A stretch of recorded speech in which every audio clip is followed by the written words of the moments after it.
Que Dios bendiga grande, rica, poderosa y abundantemente a toda nuestra hermosa y preciosa audiencia que nuevamente se enlaza aquí junto a nosotros en otro clamor internacional de palabra, gloria y poder. Soy el evangelista Miguel Sánchez Ávila y qué bueno que están aquí nuevamente, ¿verdad? Junto a nosotros para aprender la palabra del Señor.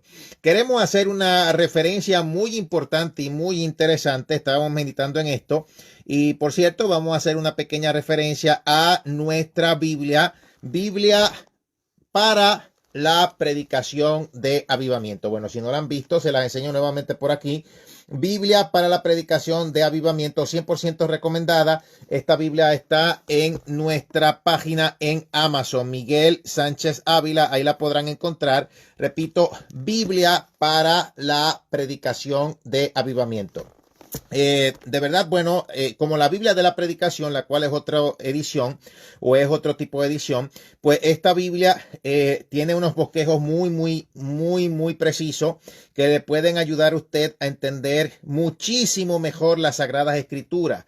Y la otra, ¿verdad? La edición anterior a esta, que ya lleva unos añitos, el caso de la Biblia de la predicación, que también es versión Reina Valera 1960. Tiene algunos bosquejos, pero en esto aquí es muchísimo más amplio y realmente con razón. Mire qué diseñito tan lindo de las escrituras en el tiempo de antes, ¿verdad? Que todo era en papiros y pergamino. Eso es, ¿verdad? El comentario que les voy a hacer porque, mi hermano, imagínate, hoy en día hay gente que le molesta, que se use la internet, digámoslo de esta manera, se use de referencia a un celular, se use de referencia a una tablet, se use de referencia a cualquier cosa para leer la Sagrada Escritura. Pero entonces, si al caso vamos, a los antiguos les molestaría quizás que tú tuvieras toda la Biblia recopilada aquí. O sea, antes la Biblia no estaba toda recopilada, no tenía capítulos y versículos, estaba escrita por separado en papiros y pergamino. Entonces, imagínate, esto son pérdidas de tiempo. O sea, mi hermano, todo siempre depende de la condición. Es lo mismo como la oración. No existe una posición obligatoria, no existe una hora obligatoria, aunque la madrugada es de mucha más bendición, pero ya tienen que salir de tantas cosas que realmente lo que son es un estancamiento y como quiera, o sea, lo que quieren es parece que estar fastidiando de la vida a la gente y así la cosa no es, mi hermano. Entonces, vamos rápidamente, yo voy a leer solamente esta porción. De hecho, este salmo lo estuvimos compartiendo en un clamor pasado de oración. Salmos capítulo 55, pero vámonos directo al versículo 6. Repito, Salmos capítulo 55, vámonos directo al versículo 6 que dice, y este es, verdad, un salmo muy hermoso. Dice, y dije, ¿quién me diese alas como de paloma? Volaría yo y descansaría. Repito, Salmos capítulo 55, verso 6. Dice, y dije, ¿quién me diese alas como de paloma? Volaría yo y descansaría. Bueno, a mí Dios no me dio alas como de paloma, pero sí me dio JetBlue y yo volé.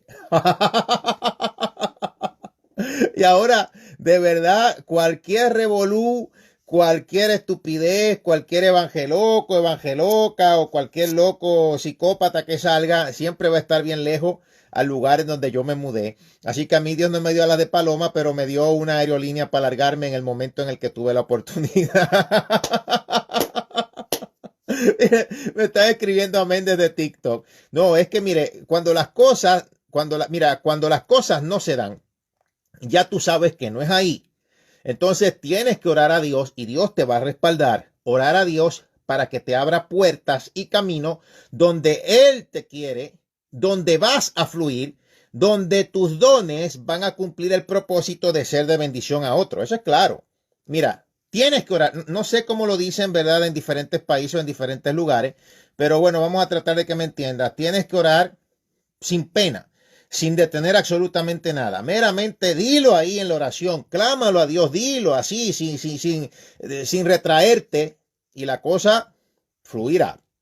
Mire, aquí en la página 765, sermón 386, de una muy hermosa aquí, ¿verdad? Digamos, un pequeño resumen. Aquí se hace resumen sobre lecciones que se aprenden de la paloma aquí en la Biblia para la predicación de avivamiento. Hace un tiempo atrás, yo creo que he compartido esto antes, sí lo he compartido. No sé si algunos lo han escuchado, no sé si algunos, ¿verdad?, lo han escuchado en esta preciosa hora, pero lo que vamos a hacer es que lo vamos a repetir porque tiene que ver, ¿verdad?, con este tema relacionado a la paloma. Cuando aún estábamos, ¿verdad?, en Puerto Rico y yo estaba junto con mi abuelo en su ministerio, allá, ¿verdad? Tuvimos un tiempo donde cuando iniciamos con esto de las conferencias de símbolos, dejando al descubierto símbolos que como creyentes debemos de evitar, su significado ocultista y etcétera, etcétera, etcétera. Usted no se imagina toda la cantidad de llamadas que recibimos en nuestros programas iniciales, porque en ese tiempo y aún en nuestro momento actual, la gente no habla de eso. Nos invitaron a muchísimas campañas, muchísimas conferencias, de todo, de jóvenes, tanto dentro como fuera de Puerto Rico. Aquí en los Estados Unidos de América también estuvimos llevando esto y muchos quedaban asombrados porque obviamente en la manera en la que hablábamos y decíamos todo, hasta los mismos jóvenes se daban cuenta que era una realidad por la manera en la que estábamos capacitados y preparados para transmitir esto y que a su vez, ¿verdad?, ellos pudieran transmitir este conocimiento y se cuidaran. Porque no es lo mismo cuando tú dices que es malo y se sabe que es malo, pero cuando hablas con toda la evidencia, pues entonces ahí ya es otra cosa. Pero lo importante es que tengas, pues de manera inicial, un radar espiritual que pueda detectar aquellas cosas que no son de Dios, que rápidamente Él te las va a mostrar, las vas a sentir. O sea, si tú continuamente oras, si lees la Biblia, si estás cercano a Dios hasta en lo más mínimo, las cosas que no son de Él, se va a detectar, o sea, se va a activar este radar espiritual en ti y por más inocente que se vea, vas a saber que no es correcto. Porque es que no es solamente literalmente símbolos que sean satánicos y sus determinados significados, sino también, mi hermano, que hay cosas que realmente son dedicadas a Satanás, y esos casos hasta en las películas de Hollywood ha salido, como la muñequita Annabelle, que no se parece en nada a la de la película, sino que es mucho más inofensiva en apariencia, pero que está poseída por un demonio, aún hasta en la actualidad, donde está en un museo, el Museo de los Warren. Entonces, cuando salimos, ¿verdad?, o empezamos a hablar sobre estos símbolos paganos, satánicos, etcétera, etcétera, muchas cosas salieron a la luz y mucha gente nos llamó. Entonces, a mí me llamó la atención específica de una líder de jóvenes que viene y me dice o me pregunta que si el símbolo del amor y de la paz es malo.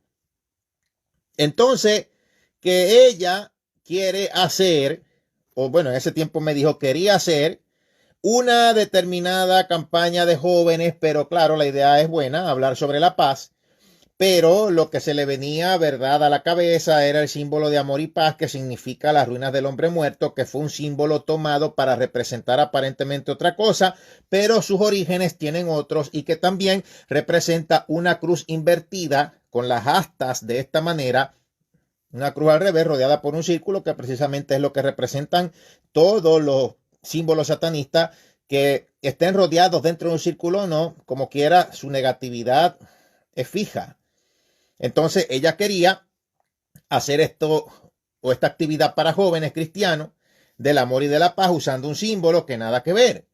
Y esto dice una cosa, que están viendo, están conectados más a lo secular que a lo espiritual, porque obviamente si tú quieres hacer una campaña, qué bueno la iniciativa de paz, porque eso es lo que el mundo necesita, pero en la Biblia la paz va representada en la paloma, que hasta representa el mismo Espíritu Santo, que es el que otorga y el que da la paz. Entonces, por eso es que hay que llenarse de Dios a través de su palabra, la lectura continua de la Biblia, a través de la oración, y así tú absorbes de Dios, y eso que absorbes de Dios será la naturaleza divina en ti. Y no vas a estar viendo a ningún lado, sino directo hacia el Señor. Entonces, aquí en Salmos capítulo 55, versículo 6, yo quiero, ¿verdad?, hablar un poquito más sobre esto, lecciones que se aprenden de la paloma. Mire, en este caso, David se desahoga en el texto sagrado, donde dice, ¿quién me diese alas como de paloma, volaría yo y descansaría? O sea, la paloma entonces viene a ser símbolo de simplicidad y también, como bien sabemos, uno de los símbolos del Espíritu Santo. Si vemos el caso de la simbología, es que la paloma es fiel a su pareja durante la vida. O sea, la iglesia de Jesús debe amar solo a Jesús y debe de ser completamente fiel a él. Cuando digo esto de solo Jesús, no es tampoco como la falsa doctrina Jesús solo. Sabemos que la Biblia nos habla sobre el Padre, el Hijo y el Espíritu Santo, pero obviamente donde están uno están los tres, y esto se refiere a que no debes llamar a otro fuera que no sea Dios, y no debes de admitir una mezcla espiritual como en el caso, imagínate, del pueblo judío. Los israelitas querían servir a Dios, querían, ¿verdad?, tener el templo, y a la vez todo lleno de abominaciones. Entonces, por eso o es Dios o no es Dios, o es uno, pero no pueden ser los otros. No puede ser lo demás con Dios. No puedes querer pretender meter a Dios en el barco con toda la demás, digámoslo así, lo demás de al lado, que básicamente el apóstol Pablo dijo que todo era una porquería fuera de Jesús. Entonces, o estamos con él o no estamos. Eso es lo que dice la Biblia. Entonces, a la paloma, a través del lavamiento de agua por la palabra, la vemos también en Efesios capítulo 5, versículos 26 al 27. La paloma ofrece lecciones espirituales importantes para nuestro crecimiento espiritual. Hay una simbología demasiado profunda con el caso de la paloma. Por ejemplo, vamos a ver un poco sobre la importancia de la paloma en las escrituras, y yo estoy haciendo aquí referencia también porque me gustó. Estaba viendo aquí, ¿verdad?, en mi Biblia, la Biblia para la predicación del avivamiento, y queremos, ¿verdad?, hacer una referencia porque me gustó mucho y creo que es de mucha edificación y la quiero compartir. Dice, bueno, la primera referencia a la paloma en la Biblia se encuentra en Génesis 8:8, cuando Noé suelta una paloma del arca para ver si habían bajado las aguas de la tierra. Entonces, cuando Noé soltó la paloma por segunda vez, ella vuelve al arca con una hoja de olivo en el pico. El olivo se extrae del aceite, que más tarde pasó también a simbolizar el Espíritu Santo. Tanto la paloma como el aceite se convirtieron símbolos del Espíritu Santo en la Biblia. Entonces, en Salmo 55:6, abundando sobre estos puntos, el salmista David podemos ver que deseó tener alas como paloma para volar, porque la paloma posee alas fuertes y puede volar distancias hasta de aproximadamente 300 kilómetros en busca de alimento, y es bastante rápida para eludir la mayoría de sus enemigos. Entonces, imagínate, es claro, el salmista David además habló sobre una paloma con alas de plata y plumas de oro en el mismo Salmos, pero esto sería ya en el capítulo 68 y en el verso 13.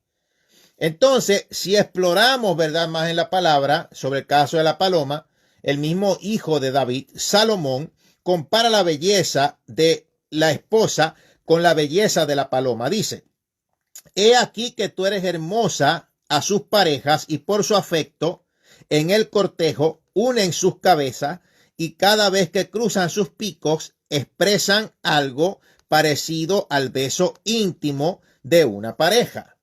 Esto lo dijo Salomón en Cantar de los Cantares, en el primer capítulo, en el verso 15. O sea, hay unas comparaciones bien hermosas, mire. Y en Salmos 45:11, el salmista describe también la belleza de la esposa de Cristo y dice, y deseará el rey tu hermosura, e inclínate a él, porque él es tu Señor. O sea, si Salomón describe a la paloma como la esposa perfecta, o sea, dice, más una es la paloma mía, la perfecta mía. Claramente está describiendo a la esposa como una paloma perfecta, y si lo hace, mire también como en el caso del apóstol Pablo, describe pues obviamente a la esposa de Cristo como inmaculada. Dice, a fin de presentársela a sí mismo una iglesia gloriosa, que no tuviese mancha ni arruga ni cosa semejante, sino que fuese santa y sin manchas. El profeta Isaías, muy conocido en su mensaje, terrible muerte que le dieron, describe el gemido de las palomas. O sea, que esto es muy simbólico realmente en el caso de la palabra del Señor. Y lo describe, ¿verdad?, de esta manera. O sea, dice así, voy a leer lo que dice el profeta Isaías 59:11. Dice, gruñimos como osos todos nosotros y gemimos lastimeramente como paloma. esperamos justicia y no hay, salvación y se alejó de nosotros. Entonces, por todos lados, es como algo metafórico, bien profundo, bien lindo, y cuando se relaciona entre esta descripción a lo que dice el Nuevo Testamento, ya en Romano, es cuando se dice que de igual manera el Espíritu nos ayuda en nuestra debilidad, pues que hemos de pedir como conviene, no lo sabemos, pero el Espíritu mismo intercede por nosotros con gemidos indecibles. Y esta parte de gemido de paloma, con estos gemidos indecibles que se revelan en el Nuevo Testamento, entonces viene asombrosamente y se relaciona. El Espíritu mismo de Dios descendió sobre el Señor Jesucristo cuando fue bautizado en las aguas como paloma, por todos lados. Entonces hay que tener bien claro, ¿verdad?, la simbología de nuestro Dios, la simbología como tal del Espíritu Santo.